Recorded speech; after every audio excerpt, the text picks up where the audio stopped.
கல்யாணத்தில் தெய்வமகன் சாமி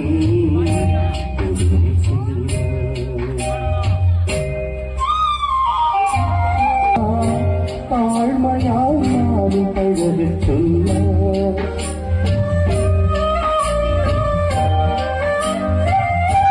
அன்புடன் பறிந்து வேண்டும்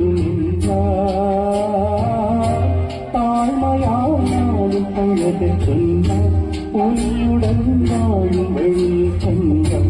இறுதி நாந்தரிடம் அருகில் நிற்பார் ஒளியுடன் வாழும் வழி கண்டார் இறுதி நாந்தரிடம் அருகில் நிற்பார் நான் எங்கு காண்பேனோ நான் எங்கு காண்பேனோ நேசர் எங்கே கல்யாணத்தில்